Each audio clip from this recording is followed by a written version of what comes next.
আমি সচরাচর বড়দের মুখের উপর কথা বলি না, কিন্তু খালার বারবার অপমান করে কথা বলা আমার সহ্য হচ্ছিল না। তাই একটু রেগে গিয়ে খালাকে বললাম, হার্ট ব্লক হয়ে যখন হাসপাতালে পড়েছিলেন তখন এই ক্যামলাগিরি করে আপনাকে 2 লক্ষ টাকা পাঠিয়েছিল অপারেশনের জন্য। আপনার ছেলের আইফোনের শখ পূরণ করেছিল এই কামলাগিরি করে। আমি জানি এই দেশের মানুষের চোখে আমরা সকল প্রবাসীরা কামলা, তাই দয়া করে বারবার কামলা বলে সেটা মনে করিয়ে দিতে হবে না। আমার কথা শুনে খালাতো ভাই ডেকে গিয়ে বলল, 2 লাখ টাকার একটা আইফোন দিয়েছো বলে আমার মাকে যা ইচ্ছা তাই বলে অপমান করতে পারো না। সময় হলে তোমার টাকা আর ফোন তোমার মুখে ছুঁড়ে মারবো। আমি আমার খালাতো ভাইকে কিছু না বলে শুধু একটু হাসলাম।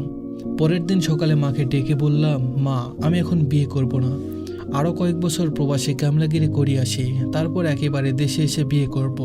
4 বছর পরের ঘটনা, আমি দেশে এসেছি। এটা শুনে আমার খালাতো ভাই আমার সাথে দেখা করতে এসেছে। খালা আমার দিকে অসহায় দৃষ্টিতে তাকিয়ে বলল, তুই যেখানে জব করিস সেখানে সুজনের একটা কাজের ব্যবস্থা করে দিতে পারবি? পাশ করার 3 বছর ধরে বেকার অবস্থায় ঘুরছে, কোনো চাকরি পাচ্ছে না। আমি হেসে খালাকে বললাম, তোমার শিক্ষিত ছেলে বিদেশে গিয়ে কামলাগিরি করবে, তোমার খারাপ লাগবে না?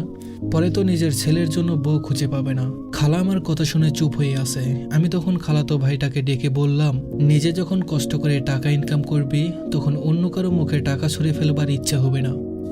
খালাতো ভাইটা আমার কথা শুনে মাথা নিচু করে আছে। আমি আর কিছু না বলে বাসা থেকে বের হয়ে গেলাম। একটা বিষয়ে পরামর্শের জন্য একটা পরিচিত উকিলের কাছে গেলাম। গিয়ে দেখি ওই আঙ্কেল, যার মেয়েকে আমি বিয়ে করতে গিয়েছিলাম বলে আমাকে অপমান করে বের করে দিয়েছিল, উনি উকিলের সাথে কথা বলছে।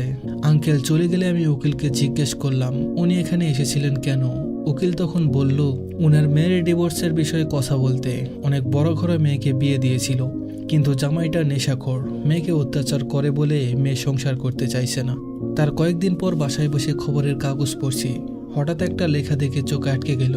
স্বামীর পরকীয়ার জের ধরে স্ত্রীর আত্মহত্যা। ফ্যানে ঝুলন্ত লাশটার দিকে তাকিয়ে দেখি মেয়েটা অর্পা। আমি প্রবাসী দেখে যে মেয়েটা আমায় অপমান করেছিল। তারপর কাগজের পেপারটা ভাঁজ করে পাশে রাখলাম। কিছুক্ষণ আকাশের দিকে তাকিয়ে ভাবলাম, এসব খবর আমাদের প্রবাসীদের পড়ার জন্য না, কারণ 2020 সালে করোনার মহামারীতেও আমরা বাংলাদেশের প্রবাসীরা 22 মিলিয়ন মার্কিন ডলার অর্জন করে দেশের অর্থনীতি সচল রেখেছি। তবুও নাকি দেশের জন্য আমরা প্রবাসীরা বোঝা।